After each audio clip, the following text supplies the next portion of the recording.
a man putting the toilet seat down? Because that is research I want to see. Right. Yeah, and that's quite interesting.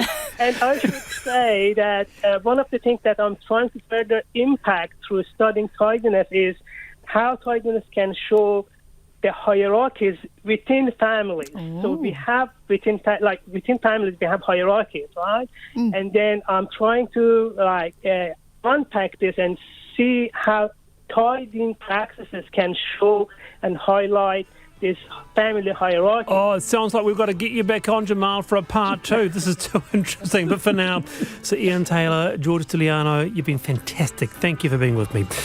I'm Wallace Chapman. See you tomorrow, 3:45. Lisa Owen at Checkpoint is next.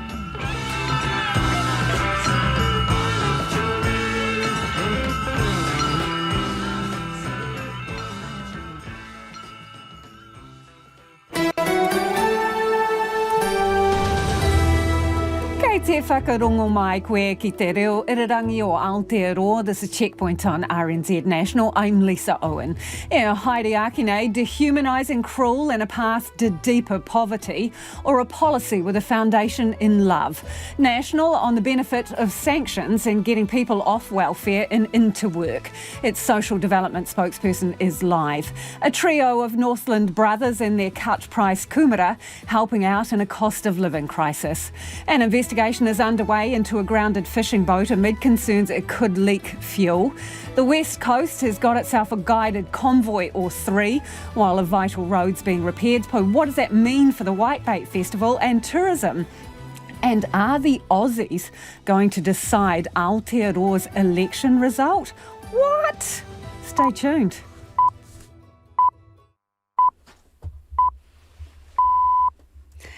RNZ News at 5 o'clock. Ahi good afternoon. I'm Evie Ashton. Beneficiaries have been the focus of political policy today. National and New Zealand First have outlined how they plan to get job seekers back into work.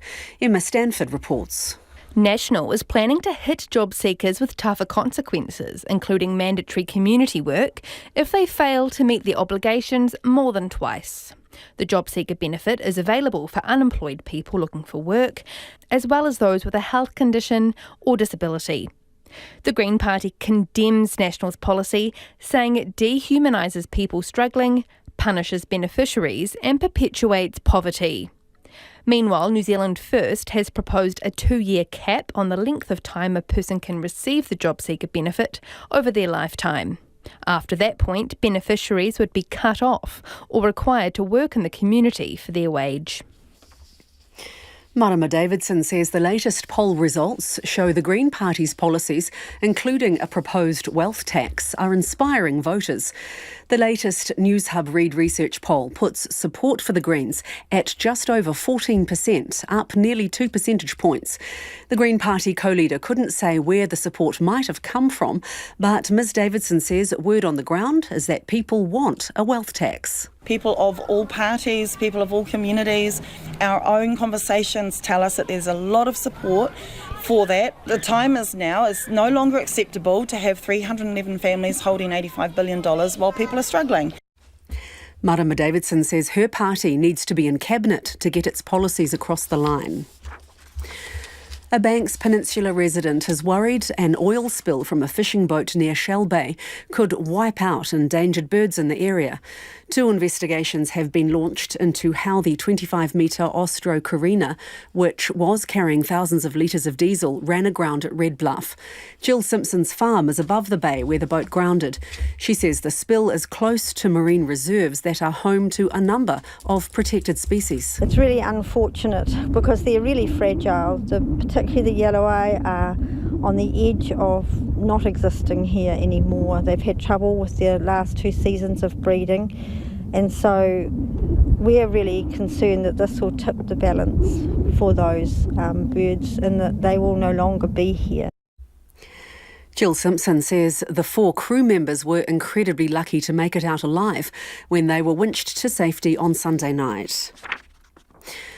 3 men connected to the Killer Bees gang have been jailed after killing a Nelson man. 22-year-old Lake Takimoana died after he was shot in the chest in his home last February. Justice Andrew Isaac says the defendants had an issue with the mongrel mob, which led to Tukotahi King, the main offender, entering Mr Takimoana's home armed with a gun. You then slapped Mr Takimoana in the head, causing him to fall backwards onto the bed. You then laid down on the bed beside him and pointed a loaded firearm at his chest. The pistol discharged and Mr Takimoana died at the scene as a result of the bullet wound. Tukotahi King was sentenced to 8 years and 3 months in prison for manslaughter, with a minimum 5.5 years. The Gisborne animal control officer responsible for killing a family's pet dog by mistake has resigned. An officer took Sarge to the pound on Friday, where a second worker euthanised him instead of another dog. In a heartfelt apology to the dog's whānau and the Tairāwhiti community, the officer says it's an error they will never forget. They say the mistake was theirs alone and they didn't follow the Gisborne District Council's processes. They say given the seriousness of the failure, they've decided to resign from their position. Gisborne District Council is launching an investigation into how the mistake happened. In sport, the former women's world tennis number one, Caroline Wozniacki, is returning to play in January's ASB Classic in Auckland. The 33-year-old has played at the tournament 7 times previously, but never won the title, being a 2-time runner-up. The Danish star retired 3 years ago, but returned to competitive tennis in August after the birth of her 2 children. She reached 4th round of the US Open before losing to eventual winner and returning ASB Classic champion Coco Gauff. Black Fern World Cup winner Ruby Tui says it's becoming harder to keep the best women's players in the country. Tui has returned from a playing sabbatical in the US and has rejoined the Black Ferns ahead of this weekend's test against Australia in Hamilton. With her in the squad is debutante wing Martha Mataeli, who was close to leaving for Australia when she thought her Black Ferns chances had gone. Tui says more needs to be done around player retention. Martha's story is really important in the context of our game today. I think Martha's performed through Opaki and FBC consistently year after year that she's been here, and could have gone offshore, could have gone overseas, but, stuck at it. In tonight's third and final game in Dhaka, the Black Caps are on track to win their first one-day series in Bangladesh since 2008, going in with a 1-0 lead. And midfielder Sarpreet Singh is set to play his first game for the All Whites in almost 2 years. The German-based Singh has been included in the squad for next month's games against the Democratic Republic of Congo and Australia, having been sidelined with injuries for the past year and a half. That's the news. Police accidentally breath test a passenger in a left-handed car. Just a simple mistake, really, but when it happened 3 times in a row, we thought that was hilarious. Crews work to open an essential South Island highway. There's still quite a lot of material on the fringes. It's a very tight area to work in. And truck drivers take to TikTok. I'm horrified, actually. TikToking whilst you're driving, it's going to be a significant distraction. Focused on the road, Morning Report, weekdays from 6 on RNZ National. Now the short forecast from Met Service to midnight Tuesday. Northland, isolated showers becoming widespread for a time tomorrow.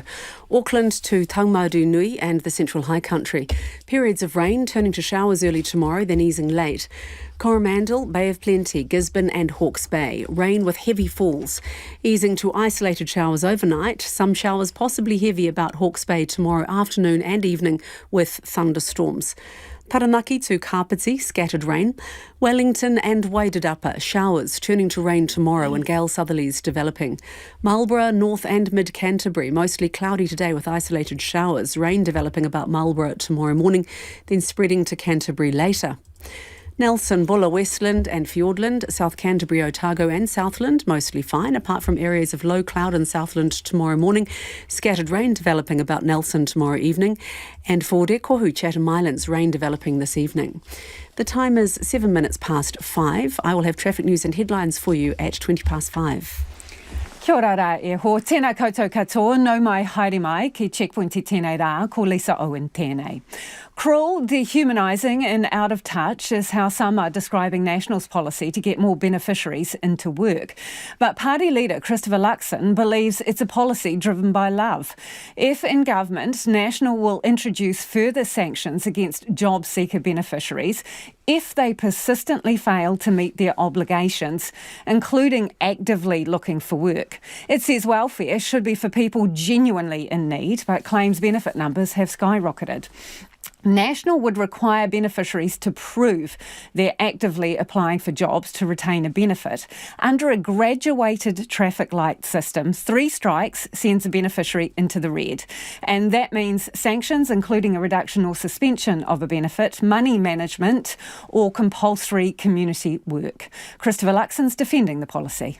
I think that's fair. I think that's responsible. I think that's actually doing the right thing by people actually who we want them to get into work, because that is a much better pathway than sitting out on welfare. We know what that looks like. That is subsistence and poverty, essentially, that we're actually trapping people into for a lifetime. We care about these people. We love these people. We want them to do well. We want them to be able to flourish, and we actually need to make sure they're clear about the obligations. And joining us now is National Social Development spokesperson Louise Upston. Kia ora, Louise. Can you just tell me briefly how this policy is an expression of love and caring for beneficiaries? Absolutely. We want to see more people in employment and through work with the opportunities and choices that come. We don't want to see New Zealanders stuck or trapped on welfare, and this is a very practical policy to support more Kiwis into work. Do you have definitive proof that increasing sanctions gets more people off the benefit into work? Well, there's no change to the obligations, and the obligations are very common sense in terms of having a CV, turning up to a job interview, taking part in preparation interviews, all the sorts of things that you'd need to do to get into employment, and that's what we want to see. They're very practical, sensible obligations, and they haven't changed. But that's not my question. My question is, what proof do you have that more sanctions and exercising sanctions more regularly gets more people off the benefit and into work? What is your proof? Yeah, so in the Welfare Expert Advisory Group report, one of the comments in their conclusion says that they can be effective in encouraging movement from benefits to work. They need to be balanced and proportionate, and National believes that we have struck the right balance in terms of making sure there are obligations, that people are really clear about their obligations. That's why we want to make the system much easier for people to understand so they know what they have to do. And if there's an issue, for example, if they then move into orange, they will get additional support. That's exactly what we want to do to support people into employment. Can be is not definitive proof, and I just want to raise some numbers with you. So in 2017, the last throes of, at the end of National's time in government, the percentage of people on a main benefit was around 10%, right? 10% of the working age population was on a main benefit under National, and around about 11.2% in the last statistics are on a main benefit under the Labour government. So less than 1% difference. And National had a sanction regime which would have been considered harsher than what there is now. So the numbers are practically the same. Yeah, what we're looking at, though, this is a focus very specifically on job seekers. The job seeker numbers have gone up 60,000 under Labour. As a percentage of the working population, what's the difference between that number and under National? Because raw figures is not really a fair way to look at this, is it? So what percentage of the working age population? It's 5.5% of the working age population, which is significantly higher than the unemployment rate. We are concerned. Versus what it was when National was in government. Have you got the comparative figure, Louise? I can tell you right now, it is 5.5%. We are concerned about those on the job seeker benefit. There are jobs available, and under National, we want to ensure more people are in work. This is a very sensible, practical policy that will support people off welfare and into work. So there are already sanctions available to be exercised. So how is this different? Yeah, so we've actually added some. We have added non-financial sanctions. So for those people who are concerned about benefits being reduced or cut, this is good news because it introduces 2 additional measures that are non-financial. The first is money management, and the second is mandatory work experience. So again, if we're serious about someone, and potentially someone who's been out of work for a long period of time, if we're serious about getting them into work, and National is, then things like work experience will be really helpful, and that's what we're committed to. We want to see Kiwis have the opportunities that work provides. I understand that some of these, as you say, are non-financial sanctions, but there is concern among some groups, including Child Poverty Action. They're worried that dependent children will just be driven deeper into poverty. So are you giving an assurance that households with dependent children will be exempt from financial sanctions? No, we're not changing the financial sanctions that exist today, and they exist under Labor. What we are doing is actually adding some non-financial sanctions, because I've heard those concerns. I've absolutely heard those concerns about financial sanctions when there are children in a household. So what we want to do before that more drastic measure is taken is to provide for non-financial sanctions, and I think that is fair and reasonable. We want to ensure that people play their part to support themselves into work. If they need extra assistance, then our expectation is that Work and Income or a community provider will provide that to them. Christopher Luxon said today... We don't want people stuck on welfare. Yeah, Christopher Luxon said today that he thinks 85% of people on this benefit are playing by the rules. So does that mean you think 15% are gaming it? No. What the comment was 85% fulfil their obligations. There are others that don't, and there'll be a range of reasons. So that figure comes from where? That figure came from where? Yeah, so that's been information previously provided. If you look at the number of people that when they get a warning or when they get advice that they are at risk of a sanction, about 80% then comply with their obligations. So that to me says that when people know what they have to do to prevent a consequence, they do what they need to do. They attend the training that they need to attend. They take the steps they need to take to ensure they are complying, which is really important. What we will do with this system is make it much clearer for them about what they have to do, and green means they're compliant. Okay. Orange all right. means there's some risk. I And understand. You've detailed Great. Those and the sanctions. Excellent. So Great. Can you tell me, please, Louise, about the person you say turned up for a job interview in pyjamas? Yeah, so I've had an employer who was very concerned to know that somebody who was on a job seeker benefit could turn up for a job interview with them and turn up in their pyjamas. And their view was that person was not actively or seriously seeking a job with their business. So did they see the person in their pyjamas, Louise? I just want to be absolutely clear. So the potential employer saw the person? Yes. They turned up to a job interview in their pyjamas. So who is this employer? No, I'm not going to disclose who the employer was. I'm just giving you an example. So it's not urban legend, Louise. It's not urban legend, because before the National Party has given some examples. For example, one of the other cases that was raised by your leader was a person who'd gone offshore because he couldn't afford a house, and we asked you who that person was too, and you couldn't provide details of them either. So have you got some evidence? Have you got some evidence about this particular case? I am telling you about a local employer who was sufficiently concerned about how the welfare system was working that somebody who was on a job seeker benefit could turn up to a job interview in their pyjamas. So you've verified those details, Louise? Just before we go, have you verified those details? With that employer? Okay. Well, I took them at their word.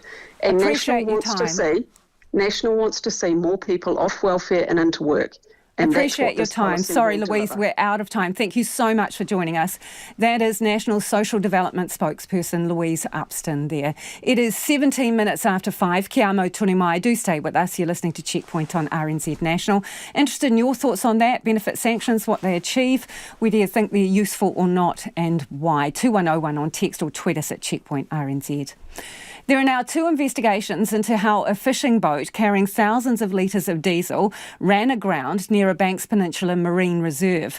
Conservationists are worried endangered wildlife could be wiped out by the spill from Ostro Carina, which is stuck in big seas near Shell Bay. Anna Sargent reports. Diesel fumes have been whirling in the Banks Peninsula Bay below Jill Simpson's farm, where the stricken boat has run aground. Yesterday we could smell the diesel, a really strong smell of diesel. You can smell the diesel down in the bay, Red Bay below us, and you can feel it on the edge of the water on the rocks there. It's still leaking, it's just that the wind's blowing a different way today, and you can see it over the water. She says the 4 crew members were incredibly lucky to make it out alive when they were winched to safety on Sunday night. You could just hear that there's this huge helicopter, it's like it was in our room, and so we could see the helicopter out there, and then we saw a flare go up. So we think that the men must have got themselves into a position where they could use a flare that we could see from the house, and they did it at the right moment. They obviously knew what they were doing. They put the flare up as the helicopter flew in. The boat was carrying about 10,000 litres of diesel and 400 litres of hydraulic oil. The Canterbury Regional Council can't yet say how much has spilled or what the environmental damage is. Spokeswoman Emma Parr says bad weather and big swells are preventing crews from getting to the boat. We do have 2 metre swells today, and they will be increasing to 4.5 metres over the coming days with the bad weather coming. So what we can do is prepare for a response and a shoreline clean-up and a rehabilitation of oil wildlife as required. The Department of Conservation's Mahanui Operations Manager, Andy Thompson, says the spill is close to marine reserves that are home to a number of protected species. Our main concern is around little blue penguin. We've done a bit of an assessment. We think they would respond best to rehab if they're affected. Some of the marine species, like spotted shags, probably won't respond well if they get coated in oil. So that's very sad and upsetting. Seals probably will be impacted because they'll end up swimming through some of the contaminants. Shireen Helps, who runs the Banks Peninsula Wildlife Company Pohatu Penguins, is very worried. We've got close to 1,000 breeding pair of penguins here, and unfortunately they're right at the stage of chicks hatching or sitting on eggs. So if they do get affected, yes, we can save the adults, but we're going to lose a whole breeding season. The chair of Banks Peninsula's Te Runaka o Kokorarata, Mananui Ramsden, wants to know why a commercial fishing boat was so close to such a sensitive environmental area in the first place. Feeling a little bit helpless. There's already been about 2 or 3 strandings this year. We've got plenty of questions as to what the Waka's doing there in the first place. Practically moving forward, what are they going to be doing around protecting really sensitive environments that we're talking about? Maritime NZ and the Transport Accident Investigation Commission have both opened investigations. The boat's owner hasn't responded to RNZ's requests for comment. It is 20 minutes after 5 and you're with Checkpoint on RNZ National. Homai or whakaaro, we would love your feedback on anything you've heard on the program this evening. You can text us on 2101, you can tweet us at Checkpoint RNZ, and there's the good old-fashioned email, checkpoint@rnz.co.nz. We would love to hear from you. It is time for the headlines now. Ko iwi anō tēnei. National's social development spokesperson, Louise Upston, says the party wants to see more people in employment and not trapped or stuck on welfare. The party wants to introduce further measures against job seeker beneficiaries who fail to look for work. Louise Upston told Checkpoint balanced sanctions can help people move from a benefit. 2 investigations are underway into how a fishing boat carrying thousands of litres of diesel ran aground on Banks Peninsula near marine reserves with protected species. Canterbury Regional Council can't yet say how much has spilled from the Ostro Carina near Shell Bay or what the environmental damage is. Waka Kotahi says all vehicles will be able to use the storm-damaged Haast Pass on State Highway 6 tomorrow under guided escort. These will take place at 8 a.m, midday and 4:30 p.m. 2 return convoys got through today as Waka Kotahi opened a single lane. Te whatu order is tracing people who came into contact with a person who's been diagnosed with measles. The carrier was at the North Shore Hospital emergency room on Friday night and the Waitakere Hospital emergency room on Sunday night. It's the second case of measles in Auckland in a week, but the health agency says they aren't related. And Canada's Prime Minister, Justin Trudeau, says the honouring of a former Nazi soldier in Parliament last week was deeply embarrassing. Yaroslav Honka, a Ukrainian who fought in an SS unit during the Second World War, was given a standing ovation during a visit by President Zelensky. Those are the headlines. Looking at traffic, due to flooding, State Highway 2 is currently closed between Whakatutu Road, Te Karaka and Makaretsu Road, Otoko. The road will likely remain closed overnight. And State Highway 6, Haast to Makaroda, remains closed apart from those guided convoys that went through today and are expected also tomorrow. Our next traffic news and headlines are at 20 to 6. Ngā mihi, Evie. 2 return convoys managed to get through Haast Pass today as Waka Kotahi opened a single lane on the vital storm-damaged route along State Highway 6. Muddy Creek Bridge north of Makaroa was buried in a massive slip in last week's extreme weather, with debris initially piled 4 metres high. The road's a vital tourist route linking Haast, Fox Glacier and Franz Joseph to Wanaka and Queenstown. Escorted convoys of light vehicles were allowed to drive a single lane along the route at midday and 4:30 this afternoon. Waka Kotahi says there are 2 excavators, 2 loaders, 5 trucks and a bulldozer working in a confined and challenging space to get the job done as quickly as possible. Development West Coast CEO Heath Milne joins us now. Kia ora, Heath. Kia ora. Do you know how the convoys went? Have you heard from people about how long it took? I haven't had details on how long it took, but obviously, only having a couple of those convoys a day, pretty disruptive. And I think, having only light vehicles has been a bit of an issue because, vital supplies haven't been able to get through, and stocks have been running low in a lot of areas. So I think we're hearing that the larger vehicles hopefully will be able to come through tomorrow, so that will really ease that issue. Yeah, Waka Kotahi says that is what is going to happen from tomorrow. But I'm just wondering, how are potential visitors reacting to the situation with the road? Yeah, quite concerning. Our team are hearing from tour operators, looking for updates.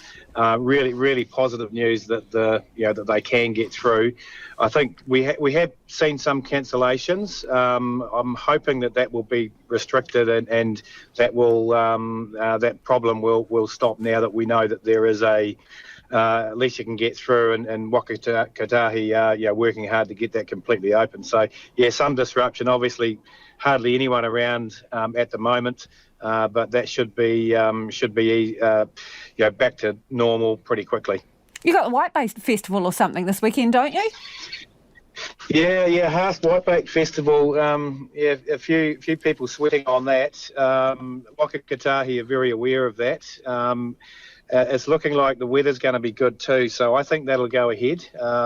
Looking at social media, people are pretty excited about that. It's pretty iconic for that area, and we're grateful that it all happened last weekend and not this weekend, because that's when the big event happens.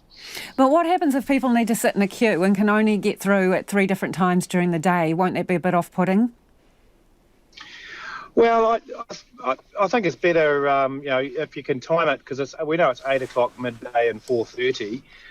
So you can plan around that. So it may put some people off, but I think the attraction of that festival, people that are planning on going, they should still go, because it'll be a great event. You're not concerned about reputational sort of fallout where people think, oh, the West Coast, it's inaccessible, stuff goes wrong there, let's just stay away, go somewhere else? Well, I don't think we're alone. The potential weather-related disruption, we're seeing more and more of that everywhere, really. So, I think people are just starting to accept that things do go wrong. So it's quite some time since we've had this sort of disruption on the coast. Not a major concern. Obviously, With the changing climate, these things happen more often, but West Coast is a pretty resilient place, so I'm not majorly concerned about that. Heath, Waka Kotahi says it's a tough site, right, and they're going as fast as they can. I mean, how are you finding communication and progress from Waka Kotahi? Oh, look, I have to say there was quite some mixed communication came out at the very early stages of this event. That was over the weekend. Probably couldn't have happened at a worse time. But things have quickly improved. There was, in that part of the world, people are not afraid of telling you what they think, and they certainly got told. So they've certainly improved things in the last. What'd you tell them, Heath? What'd you tell them? Well, it wasn't me, but we certainly saw some of the messages that coming out of our colleagues down that part of the world that, with some interesting and colourful ideas about what they should be doing, and as I say, they've now responded accordingly and are engaging with the community. Appreciate your time, Heath. Best of luck for the weekend. That's Heath Milne, who is Development West Coast CEO there. And just to confirm, the latest from Waka Kotahi is from tomorrow morning, all vehicles, including buses and those weighing over 5 tonnes, can use the road. It will be by escort, and that is at 8 a.m, midday and 4:30. So 3 convoys, return ones too. The length of the guided convoy route is just under 1 kilometre. Former world number 1, Caroline Wozniacki, will continue her tennis comeback at the ASB Classic in January. It will be the 8th time the Danish star has played in the Auckland tournament. The last time Wozniacki played in the Classic was 2020. The same year, she retired from tennis. The 33-year-old returned to the court in August and is now targeting a second Grand Slam title and a first ASB Classic title. We are joined by sports reporter Felicity Reid. How hard did the tournament organisers have to work to get her here?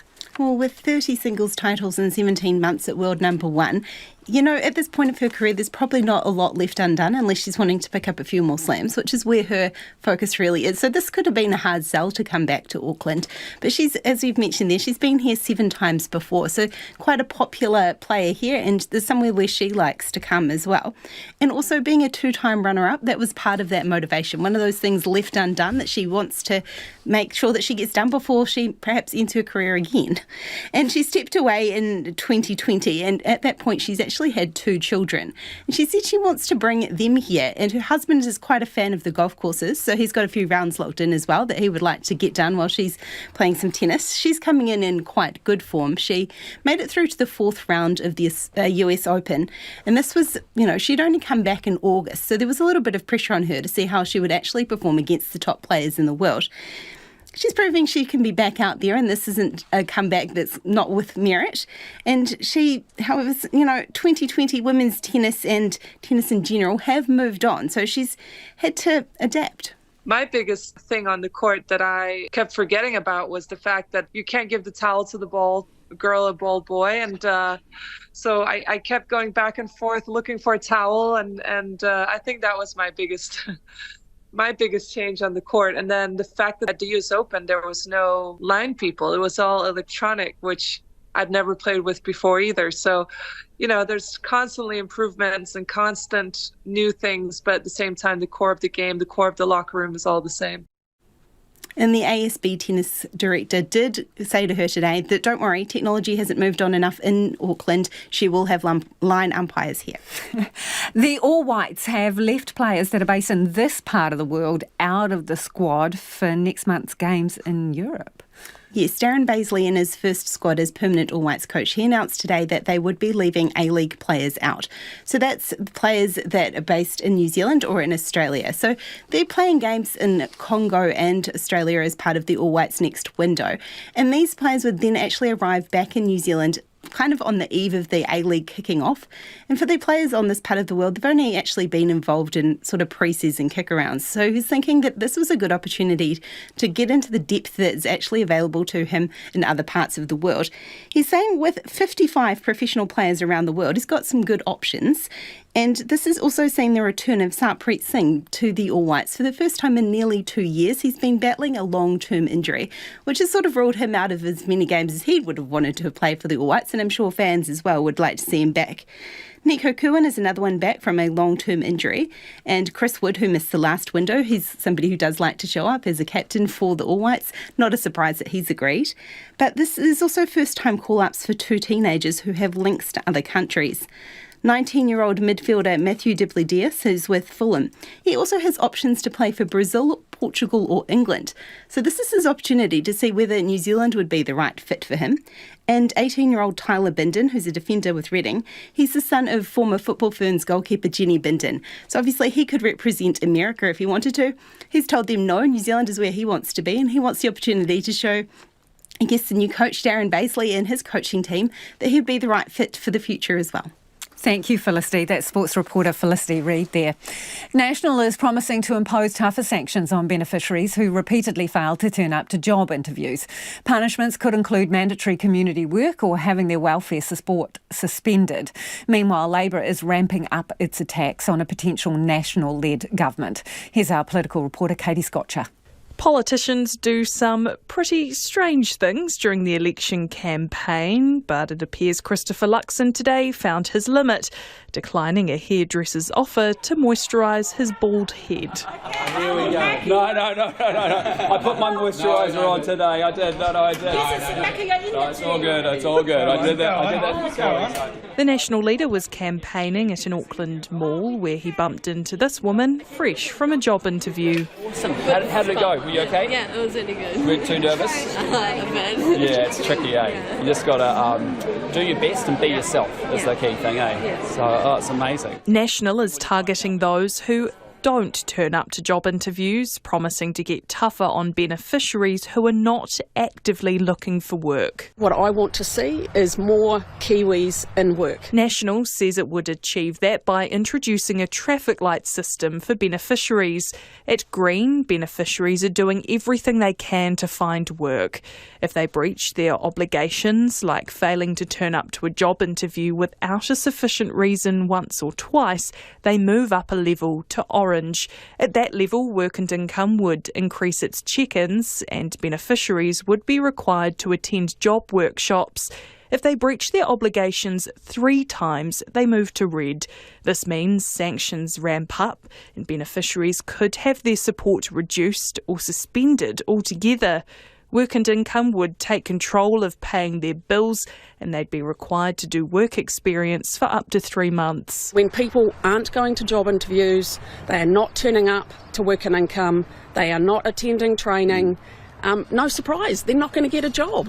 You're not going to get a job if you turn up to a job interview in your pyjamas. In 2019, the Welfare Expert Advisory Group found that sanctions are not an effective way of getting beneficiaries into work. Mr Luxon was asked if he has any evidence benefit sanctions would get people into jobs. I think they will. Labor and the Greens were quick to attack National's policy. Harsher sanctions don't work. It's cruel, vibes-based policy. Labor leader Chris Hipkins was also campaigning in Auckland today, stopping by an Otahuhu Health Centre to check out the brand new facilities and get his blood pressure taken. Very good, 110 on 60. Wow. What does that mean? It means pretty good. Should it be higher, given the pressures in the job? Mr Hipkins confirmed a re-elected Labor Party would boost Farmac's annual funding by $50 million from the middle of next year, rising to $100 million from the middle of 2026. But he was quick to turn his attention back to attacking the opposition. Last night's Newshub Reid Research poll showed National would need the support of ACT and New Zealand First to form a government.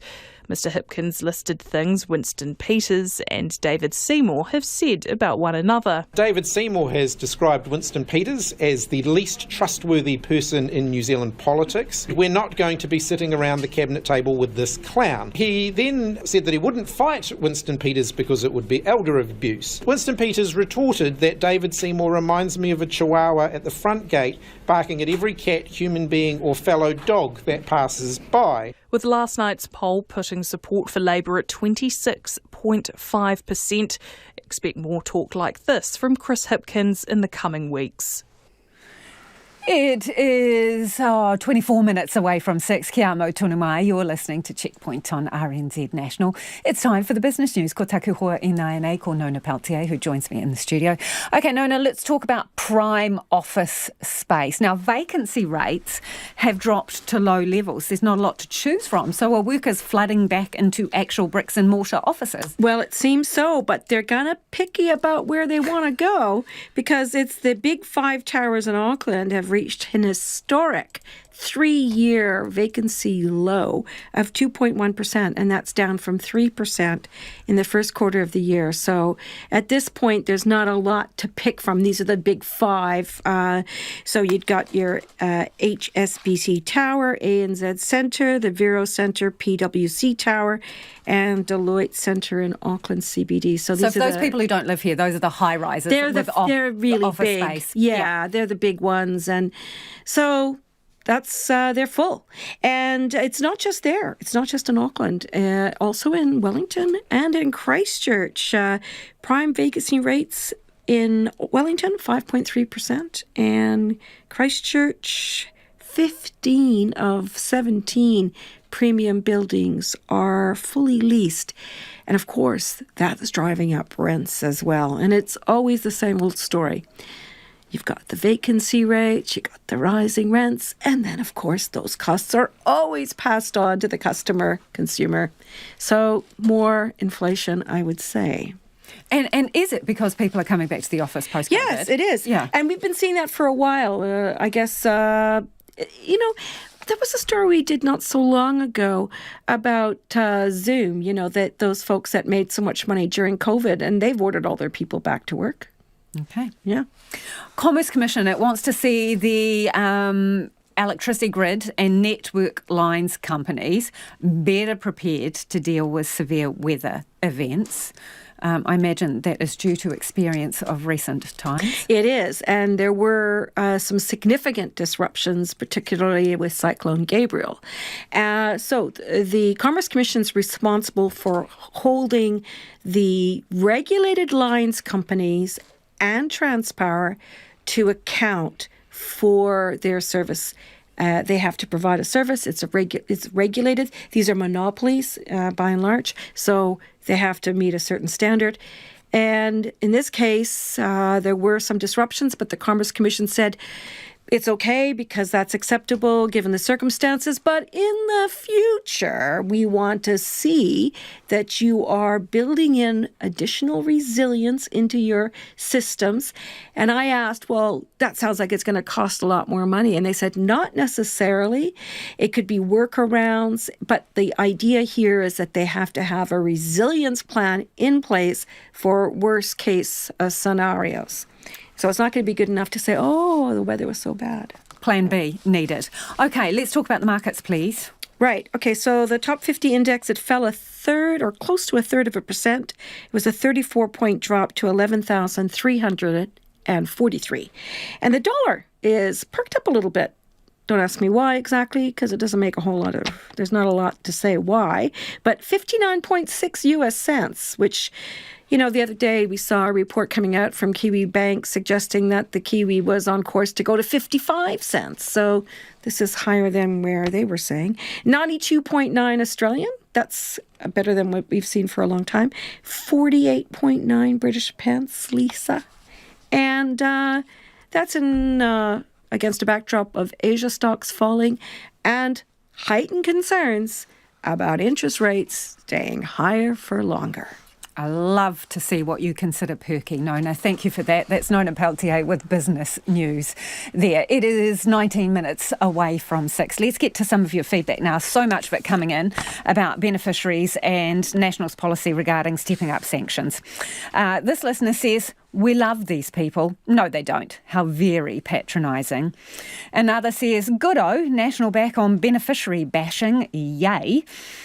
On the other side of the coin, this person says, finally, with the National Party employment policies, we are talking about obligations for benefits, not rights. It is time to get serious, to get people into jobs at a time of labour shortages in the economy. Another says it is fair and reasonable that taxpayers support people by providing benefits on the basis they make an honest effort at returning to work. Our youth unemployment rate is at 11%, shocking in today's market. It is so important we encourage, support and incentivise people to get back into work. Bring on the election.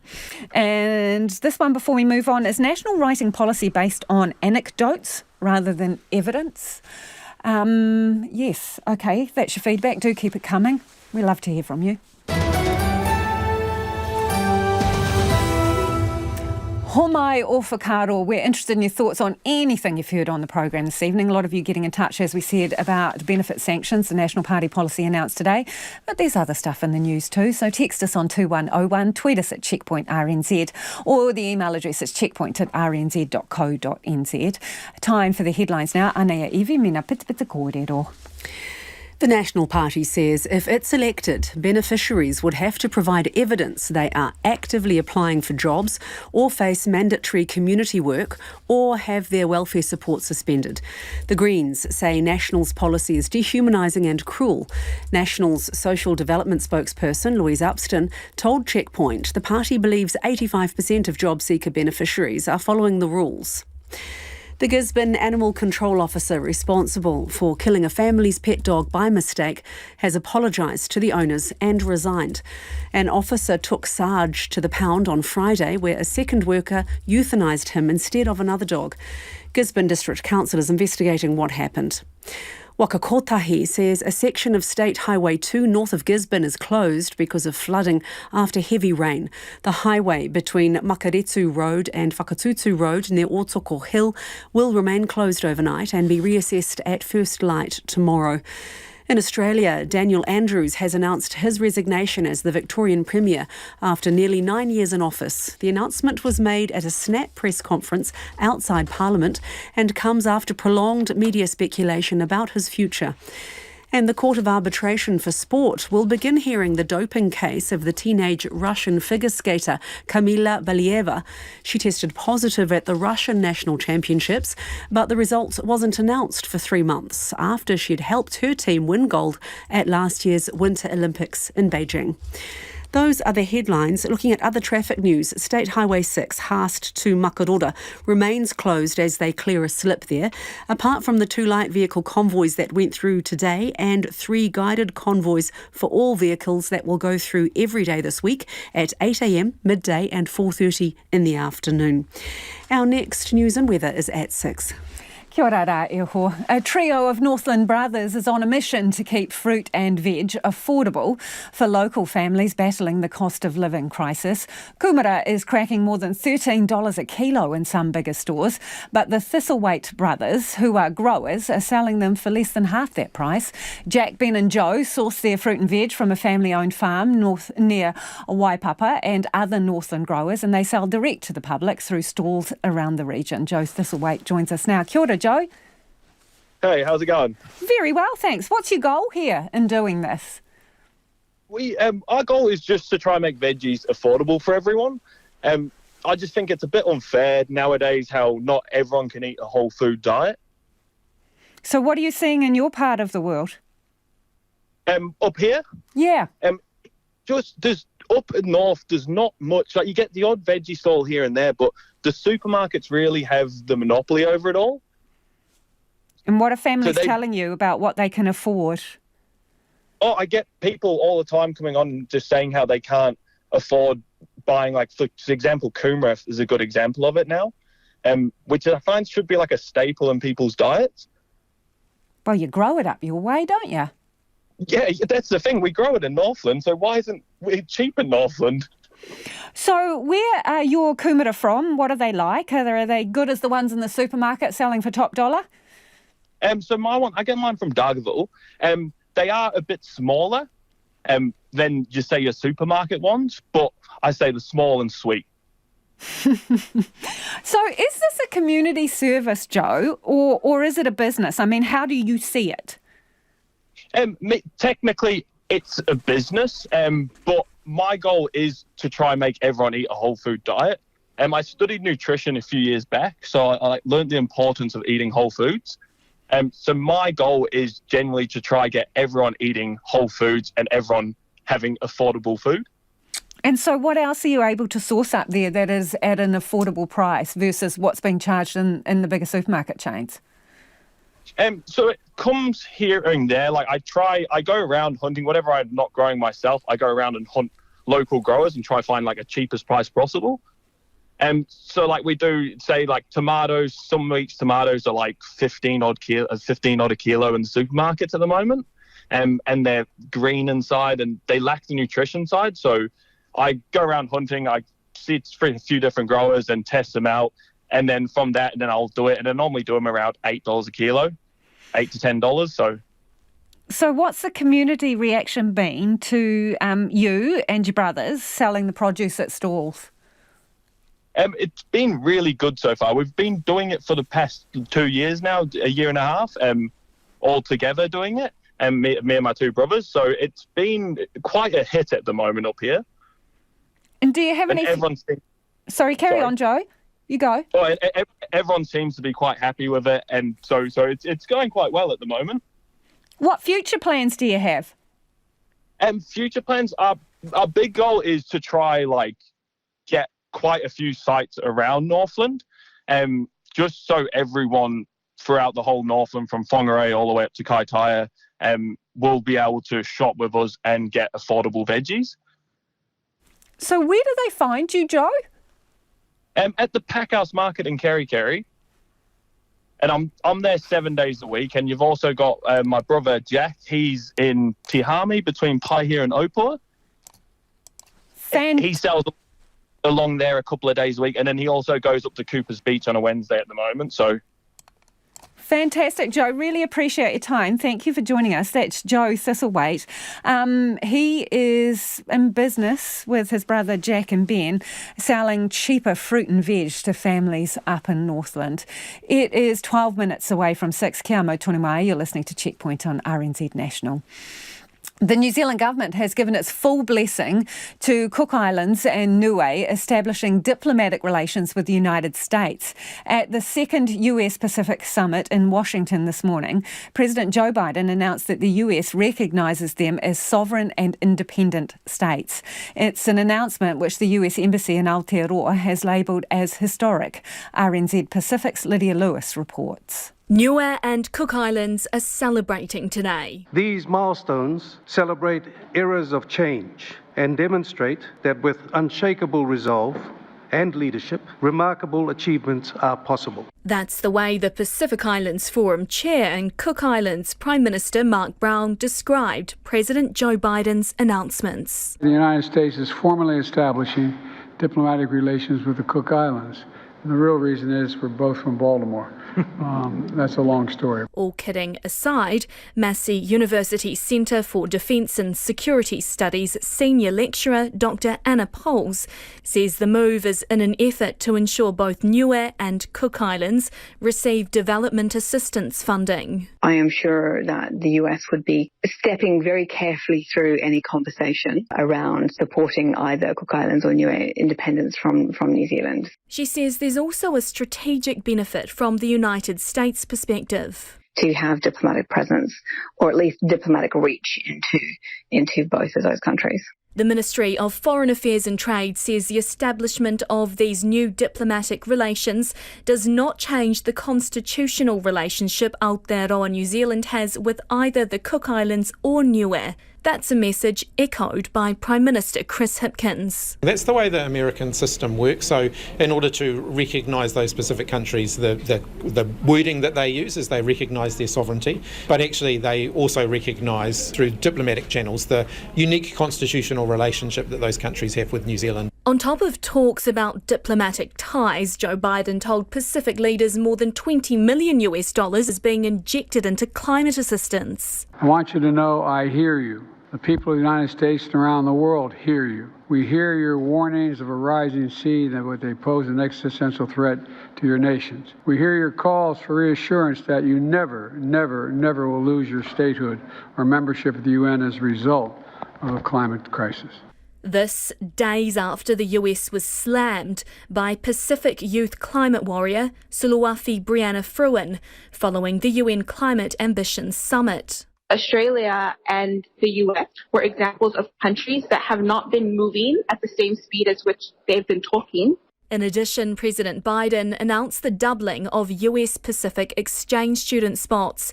He says the US will also pay $5 million towards a fisheries and ocean science vessel, which will be used to manage the region's tuna resources and for ocean science research. A former chef who has cooked around 170,000 meals for cyclone-affected families and volunteers in Hawke's Bay will soon hang up her apron for a well-deserved break. Nela has been feeding the masses 6 days a week since Cyclone Gabrielle hit, and now the community is supporting her to return home to Thailand for holiday. Lauren Crimp visited Nela in the kitchen. Nela, do you want us to do the rice? At the back of an Asian supermarket in Napier, 4 volunteers squeeze behind a trestle table, packing rice, fish and spicy sauce into stacks of containers. It smells incredible. Around the corner in the kitchen, putting the finishing touches on today's fare, is Nela. The first meal is stir-fried noodle with prawn, baby octopus and sausage.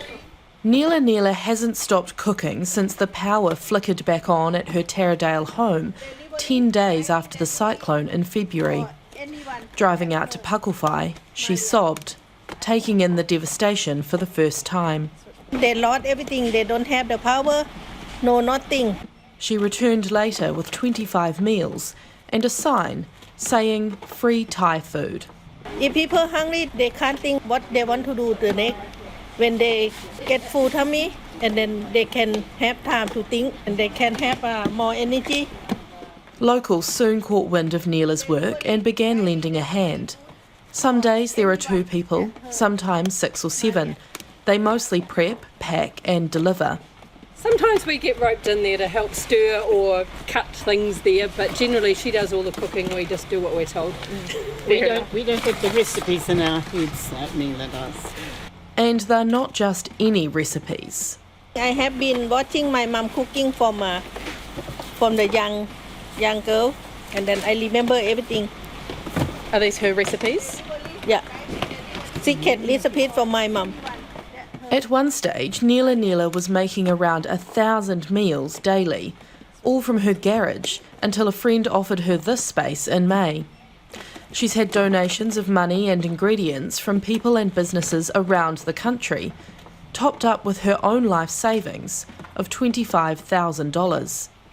People all over Hawke's Bay have been gratefully receiving the kai, from those who lost everything to crews of clean-up volunteers, like the one Penny Edwards organises. Nela is an absolute godsend. She's just non-stop. She's like, a Energizer bunny. She just keeps going and going.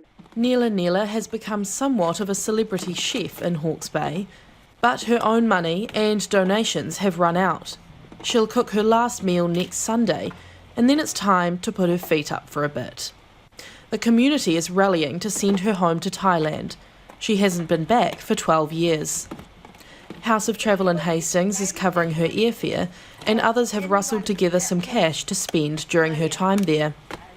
She'll finally get to lay her parents' ashes to rest at a temple and meet someone special.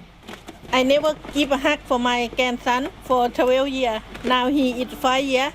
So you get to meet your grandson for the first time? Yeah. Nela doesn't want to stop cooking.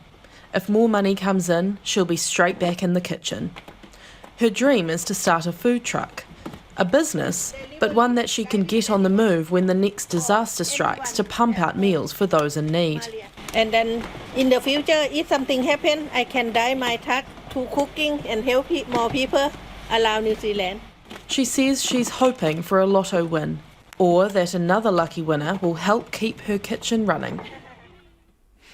Well, forget the election in one corner of the far north. The only contest that matters is the one to decide which town will be judged the most beautiful in Aotearoa.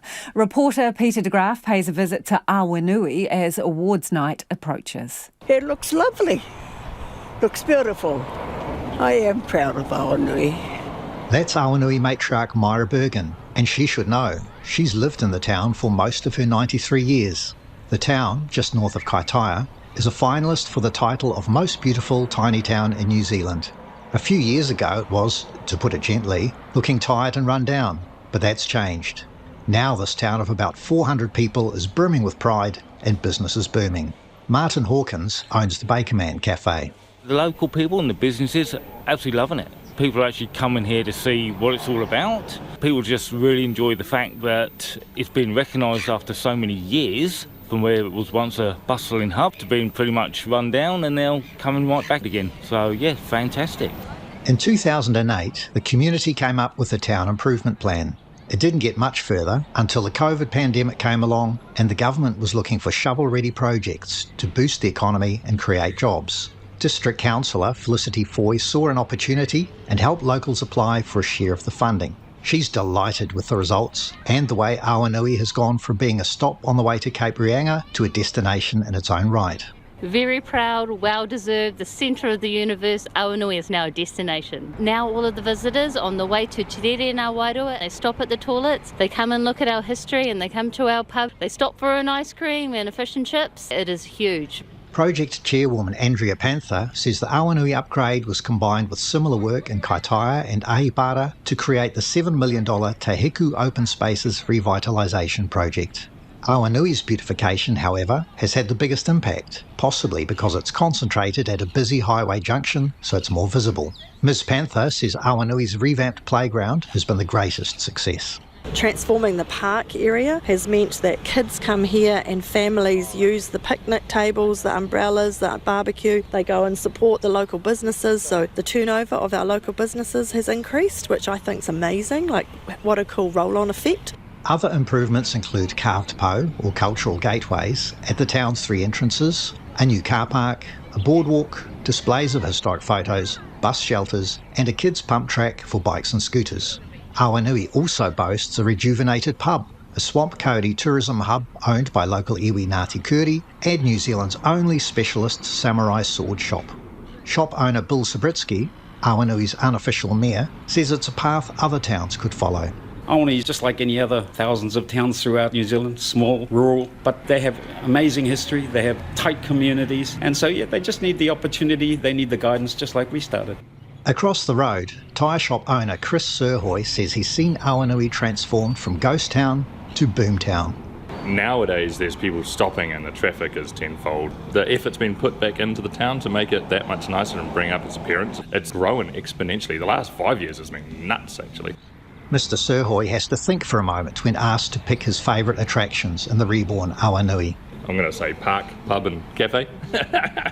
Awanui is up against Lee, north of Auckland, for the title of New Zealand's most beautiful tiny town. The winner will be announced on November 9th. RNZ News at 6 o'clock. Tēnā tātou. I'm Evie Ashton.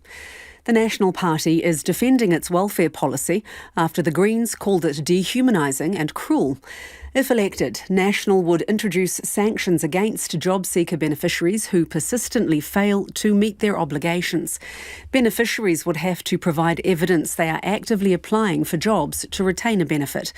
National's social development spokesperson, Louise Upston, has told Checkpoint it's an expression of love and care for beneficiaries. We want to see more people in employment and through work with the opportunities and choices that come. We don't want to see New Zealanders stuck or trapped on welfare, and this is a very practical policy. Louise Upston maintains 85% of people on the job seeker benefit are following the rules. Meanwhile, New Zealand First leader Winston Peters says if elected, his party would cap entitlement to the job seeker allowance to 2 years. The policy announced today sets a lifetime limit on access to the benefit. Currently, people must reapply for job seeker support after they've received it for a year, and some recipients have a health condition or disability. Mr Peters says he doesn't know how many people the policy would affect, but he expects it would prompt many to get a job. We haven't done an analysis about the number who would be affected by this, because we'd hope when they saw the policy that this would be on it. And secondly, if they get past that 2-year period, then we'll have a job for them, but they'll have to work. Winston Peters says the policy is fairer for taxpayers.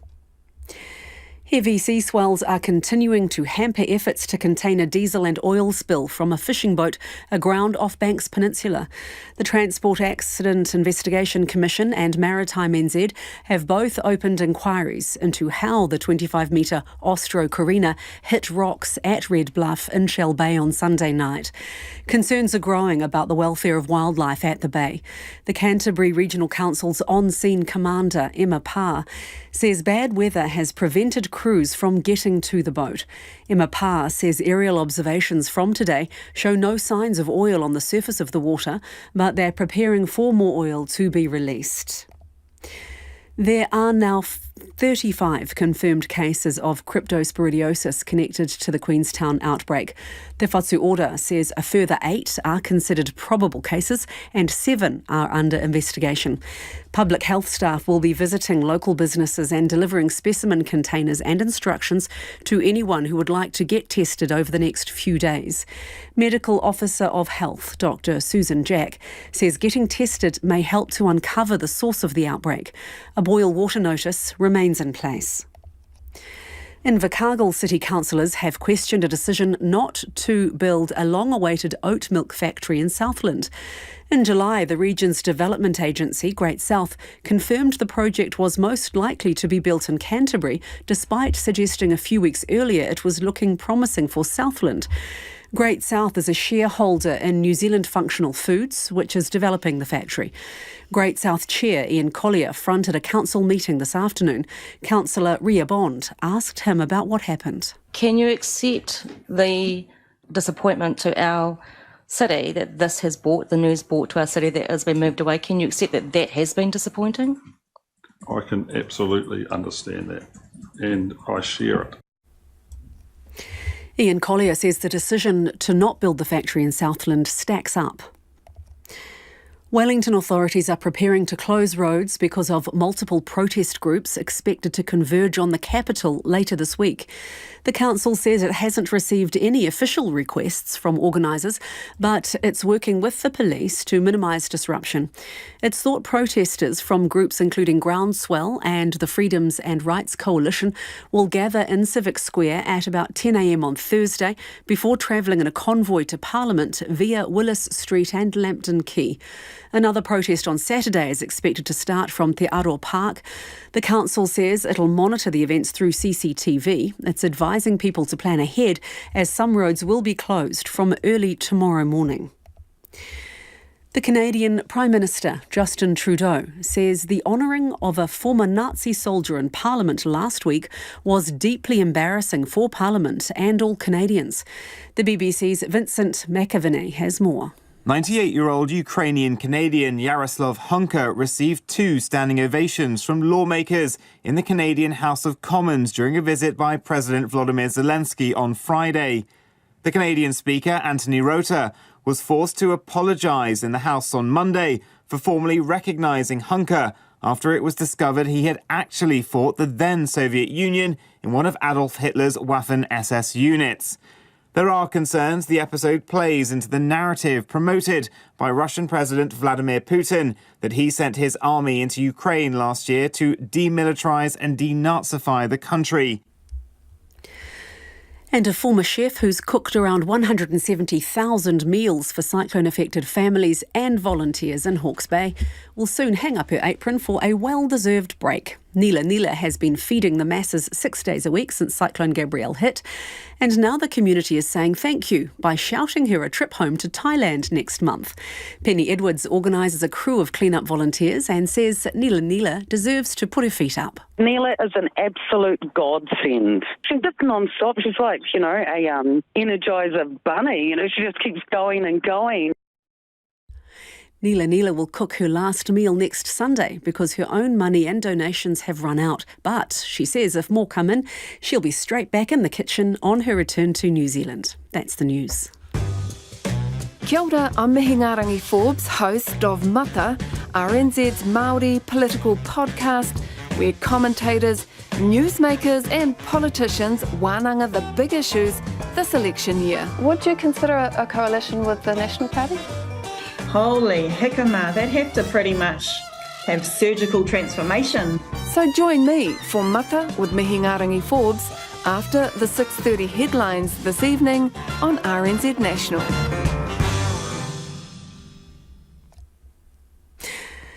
You are listening to RNZ National and you're back on Checkpoint next with Lisa Owen. Right now, the short forecast from Met Service to midnight Wednesday. For Northland, isolated showers becoming widespread for a time today and again tomorrow night. Auckland to Taumadu Nui, including Coromandel, Bay of Plenty and the Central High Country. Showers, some possibly heavy today with thunderstorms and downpours south of Hamilton. Gisborne and Hawke's Bay, showers, some heavy with thunderstorms and localised downpours today, easing north of Napier overnight and clearing from Gisborne tomorrow. Taranaki to Wellington, also waded upper, periods of rain, heavy at times. Gale southerlies about Wellington and southern waded upper, all easing from later tomorrow. Nelson, Marlborough and North Canterbury. Rain spreading from the north today. Rain clearing from Nelson tomorrow and easing elsewhere. For the remainder of Te Waipounamu, the South Island, mostly fine, but cloud and drizzle near the east coast tomorrow. And for Rekohu, Chatham Islands, rain or showers. It is coming up to 8 minutes past 6. I'll have our news headlines for you at 6:30. Kia ora rā eho. And to some breaking news out of Australia now. Daniel Andrews has announced his resignation as the Victorian Premier after nearly 9 years in office. The Labour Party politician saw the state through the troubling political times of the COVID pandemic. The announcement was made at a snap press conference outside Parliament and comes after prolonged media speculation about his future. Andrews was joined by his wife Catherine and their sons Noah and Joseph. When it is time, he told reporters. Recently, in talking to my kids and Kath, thoughts of what life will be like after this job have started to creep in. And I've always known that the moment that happens, it's time to go and to give this privilege, this amazing responsibility to someone else. With more on his political contribution, here's the ABC's Leanne Long. Daniel Andrews has served as Premier for 9 years. He's been leader of the Labour Party in Victoria for 13 years. And he's just the 5th Victorian Premier to have served more than 3,000 days as leader. That was a milestone he marked back in February. Now, he swept back into power at the last state election back in November in another landslide win that really solidified Labour's hold on Victoria. And he'd also been widely thought that he would always go out in his own terms, not that dissimilar to the way WA Premier Mark McGowan resigns just a few months ago. Australian Prime Minister Anthony Albanese has paid tribute to his Victorian counterpart as a man of great conviction, enormous compassion and a fierce determination to make a difference. Mr Andrews says he'll resign as both Premier and the member for Mulgrave, effective 5 p.m. Wednesday. A tongue-in-cheek campaign has been launched in Australia to encourage Kiwis there to vote in the upcoming election. Overseas voting opens tomorrow and non-partisan voting organisation Every Kiwi Vote Counts is attempting to increase turnout with our Trans-Tasman neighbours. Here is a flavour of the campaign. G'day Australia. This, New Zealand. First country in the world to give women the vote. Now, first to give a election coming up next month, and they're letting us decide. As we all know, New Zealand's always looked to Australia for guidance. You could say we raised them, showed them how to make dessert, gave them the best music, the best athletes, come on mate, best actors, Are you not entertained? But now, we've been asked to step up again, Australia. With almost 500,000 eligible voters living here, well, choice is ours. And voting's easy. You can do it on the internet. Yeah, well, they gave them that too.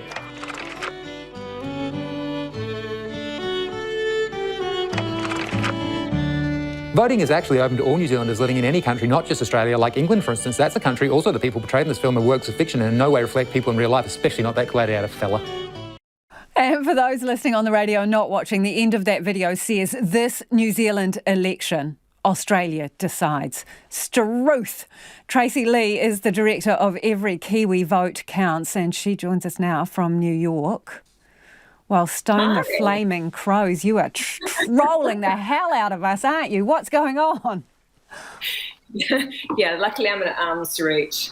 No, I mean, I think if you saw our last campaign, last election, we have purposefully kind of taken a provocative angle.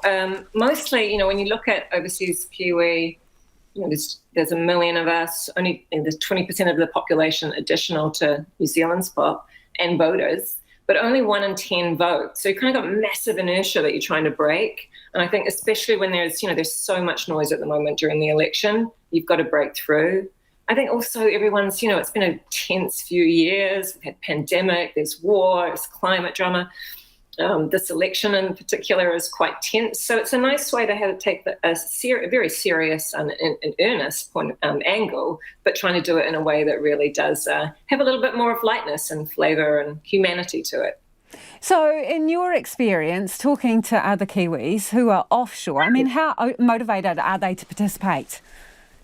Here's the thing. I think people are interested to vote. I think that talking to them, initially when you ask anyone anything, the first thing that they'll say is kind of, they're like, oh, it's a bit hard, don't know what's going on.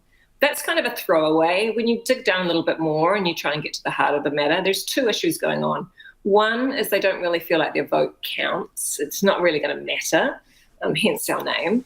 I think that's exacerbated by the fact that special votes come in after the election's kind of provisionally called. So you're like, ours are kind of like not necessary. You change things. Overseas voters change things sometimes. They do, actually. I don't think people know that. And I think also the other thing is I don't think people feel like they're particularly invited, and they don't hear a lot about it.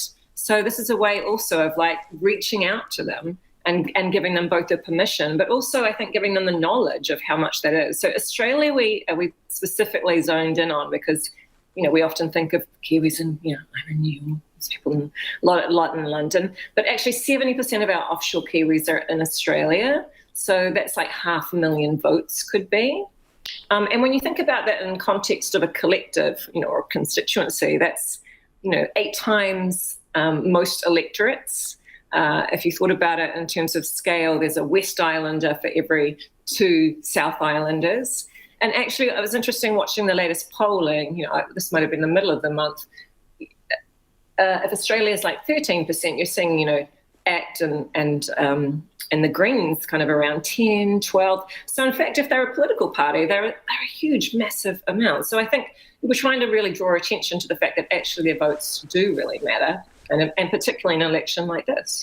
So you are based in New York and overseas voting opens tomorrow. So are you setting your alarm? Will you be up at the crack of dawn? Are you the kind who is in there on the first day casting your vote, or are you going to hang back a little bit? I think it's like on the plane's going down. You put the oxygen on everyone else first. I'm trying to make sure everyone else is okay. Don't you worry. I've done this a few times. It's not my first time at the overseas rodeo, so I'll be fine. I'll get mine in on time. The great thing is, now that you can do it, it's been online the last few years. I used to have to fax it from China, or I'd go to the consulate years ago in New York. Now you can actually enroll all the way up to the day before the election and then vote. So it's a really seamless and simple process. Yeah, so about that, Tracy, because you're saying some people think, maybe too hard basket, right? So you can cast your vote online and you can also womble into the local embassy, can't you? You can do all of these things. You can, whatever you like. You can have it mailed to you. You can, I think there's lots of different ways. Most of us that are offshore, we've had to deal with a number of things in terms of migration and banking. You know, it's a really simple process, the online process, and I think also the immediacy of being able to get the link and then just do it. So the other thing, yes, you were going to say. I was just going to say this year, the other thing to get out in everyone's kind of on radar. In the olden days, you had to enroll early. Now you can do it right up until the election. The other thing is, people aren't sure, what's going on with the 3 years that you have to have been home. In acknowledgement of the border disruption to travel, the Electoral Commission and the Justice Committee and the government have widened that for this election from 3 years to 6 years for citizens, and from 12 months to 4 years for permanent residents. So now you've also got kind of double the chances, if you will, to participate. Yeah, a wider group of punters. Hey, thank you so much, Tracy. We really appreciate your time. That's Tracy Lee, who's the director of Every Kiwi Vote Counts. And apart from trolling us with that online ad, you should check it out. It is very funny. There is a serious purpose there to get Kiwis offshore out and voting. There's a chaotic mass exodus from Nagorno-Karabakh, a disputed enclave in the former Soviet Union. Thousands of ethnic Armenians are trying to flee the territory following a military takeover last week by Azerbaijan. Also, unconfirmed reports of an explosion at a petrol station injuring around 200 people, according to the TASS news agency. The BBC's Danny Aberhard reports. Well, it all adds to this huge sense of chaos and yet another disaster at the same time that thousands of people are trying to get out of Stepanakert and the wider ethnic Armenian areas of Nagorno-Karabakh. So it's the roads are already very, very congested. They're packed with people who are in their cars, jam-packed with their own possessions trying to get out. And there is, of course, a sense that there is really no government as such. The local authorities are in this strange limbo because the Nagorno-Karabakh is controlled by Azerbaijan, whose forces captured it last week. But at the same time, the normal structures are not functioning properly because of the wider chaos. The Red Cross says it's stepping up efforts to help people who've joined the exodus and got into Armenia. The registration centre just over the border is packed. We know at least 6,000 people have got out already. But then, as I say, there's long traffic jams of people coming from Stepanakert on the journey to Armenia. So those numbers will rise significantly. There is lots of talk about aid coming there, but sometimes these structures take a long time to get into place. So at the moment, it's going to be a rush, I think, to get help to those people. They need beds, people sitting in tears inside Armenia because they've left their lives, the places that they've lived for decades. So the next few days really will get a sense of this humanitarian crisis. Armenia has already set up camps in Armenia waiting for refugees, and Armenians themselves are helping by going to the border and taking people in taxis to take them further into the country. But this is a huge scale. To London now, and the troubles deepen for actor and comedian Russell Brand, with police launching an investigation into allegations of sexual offences received following media reports about Russell Brand. Mr Brand has been accused of rape, sexual assault and emotional abuse over a 7-year period. As the BBC's Katie Razzle reports, the comedian and actor continues to deny all the allegations. I believe this is about freedom. I believe this is about real democracy. Because for there to be real democracy, there has to be dissent. Back streaming on the video sharing platform Rumble, where he has 1.6 million followers, and Russell Brand was on the attack. We are going to be talking about the state and the legacy media's war on free speech, and in particular, how that has affected me this week.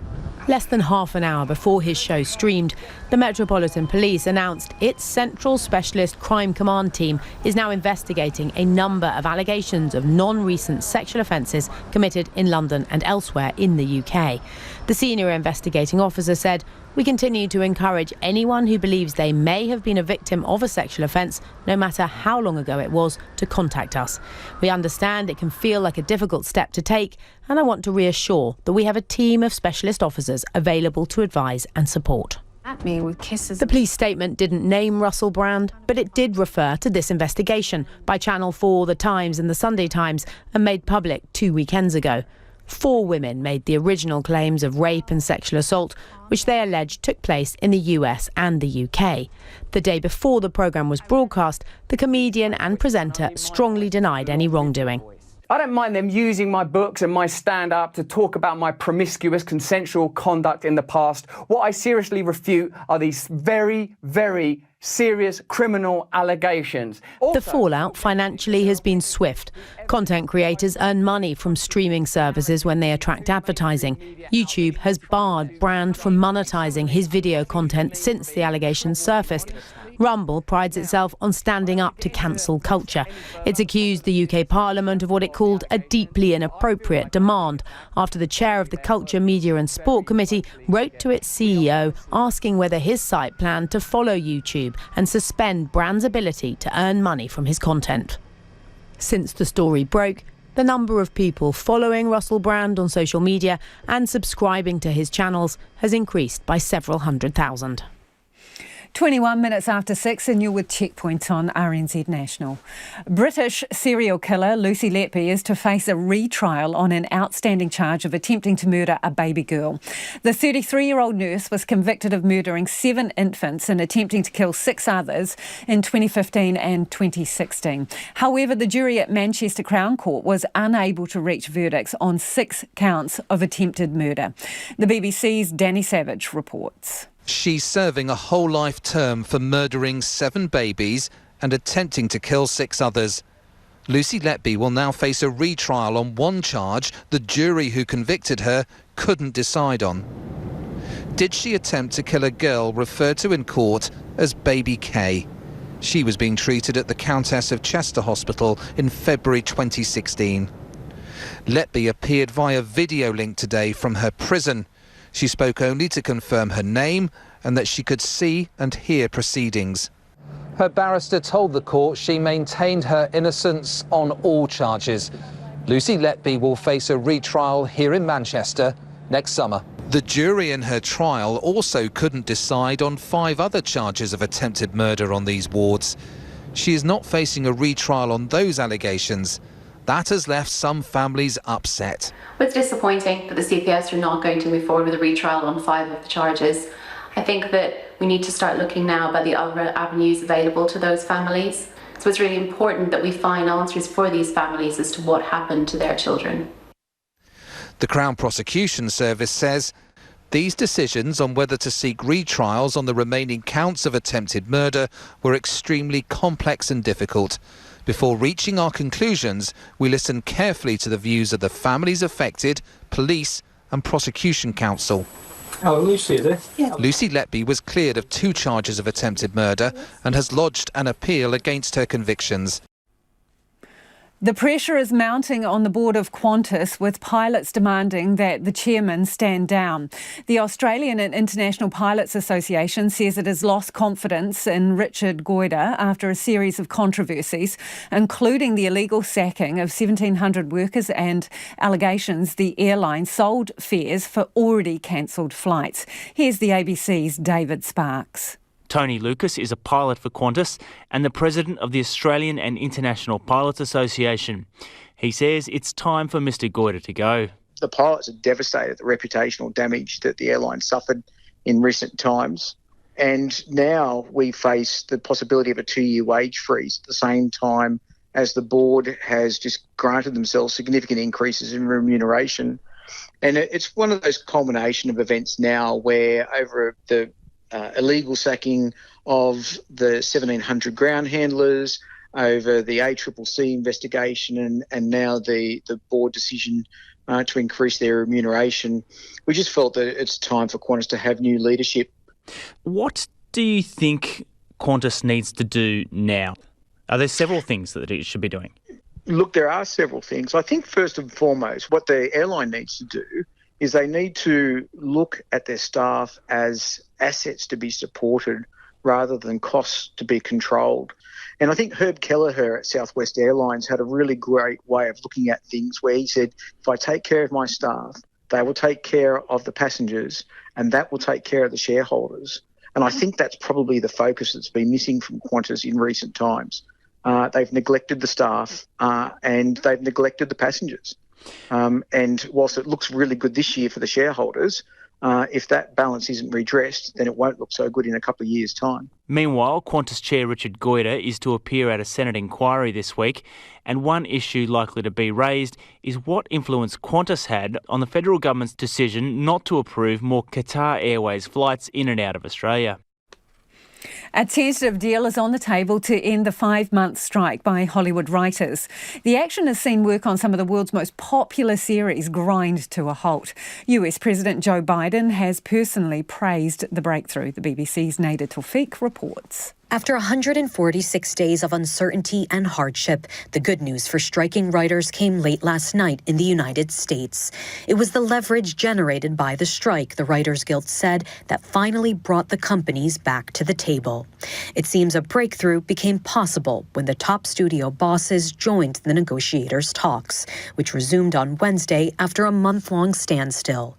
The exact content of the 3-year contract agreement is not yet known, but it is said to cover the writers' key demands, including higher payments for streaming content, minimum staffing levels, and protections against the use of artificial intelligence in the creation of scripts. Liz Alper, a board member of the Guild, says the victory will have an impact on other industries. I really, truly hope that people who are watching us from around the world take to heart that collective action and collective bargaining and standing together with your fellow employees is going to be the way that the workers get their rightful share, because right now workers all over the world are being replaced by AI, or they're just being replaced because of companies contracting. So I do hope that people are looking at this and realizing what the power of solidarity looks like. President Biden, too, said the agreement was a testament to the power of collective bargaining. And both the governors of New York and California, whose economies greatly rely on the entertainment industry, welcomed news of the deal. The work stoppage has cost California's economy $5 billion, according to officials. And while the final deal could mean daytime and late-night talk shows are back on air within days, it could still take months for scripted series to return. Actors with similar concerns began picketing in July, but there are hopes that a resolution with the writers could speed up their own negotiations. Apparently it is a delicious ingredient. Is it delicious? Well, used in many recipes around the world, but it often comes with a nasty side effect, stinky breath. Now, scientists in the US say they may have found the antidote to garlic breath, yoghurt. But not just any old yoghurt. The BBC's Phoebe Hobson has more. The science says that yoghurt could be the trick of warding off garlic breath. Everyone has had that paranoia at some stage of after tucking into a delicious meal where there's lots of garlic and then you have to go to an important meeting or even go on a date and you're so worried that your breath might smell. So according now to scientists at the University of Columbus in Ohio State, they say that a spoonful of yoghurt taken shortly after eating can help deodorize the sulfurous components in garlic that give it that odour that sort of lingers after you eat it. It's the fat and the protein in yoghurt. So previously, research has suggested that drinking whole milk could do the trick. But actually, it's the fat and the protein in yoghurt. The scientists involved in the research said that, in fact, Greek yoghurt, which is actually quite funny because Greek food does actually contain a lot of garlic itself, so perhaps it's the perfect combination. If you do enjoy a garlicky meal, you have to look for the yoghurt afterwards. Just because it's thick? It's thick. It's very thick, and so it's particularly high in protein, and it's that protein mixes with the garlic and deodorizes that stench. And this works both fried garlic and also raw garlic. Interesting stuff. Maybe you can conduct your own home experiment. OK, tomorrow from 5 a.m, buckle up. First up grabs the yellow L plate and gets behind the wheel to find out the truth behind the question, is there a quota for failing young people sitting their restricted driving test? Do tune in. I wonder who's behind the wheel. Is it Leonard Powell? Ooh, be careful. Watch out. 5 a.m. RNZ News headlines at 6:30. Good evening, I'm Evie Ashton. If elected, National would introduce sanctions against job seeker beneficiaries who persistently fail to meet their obligations. They'd have to provide evidence they are actively applying for jobs. The Greens call the policy dehumanising. Police in Wellington say commuters should prepare for disruption ahead of a groundswell in Freedoms and Rights Coalition protest convoy's arrival on Thursday. Part of Hill Street beside Parliament will close to traffic from midnight tonight. Queenstown's cryptosporidiosis stomach bug outbreak has risen to 35 confirmed cases. A boil water notice remains in place. And Auckland Transport is asking customers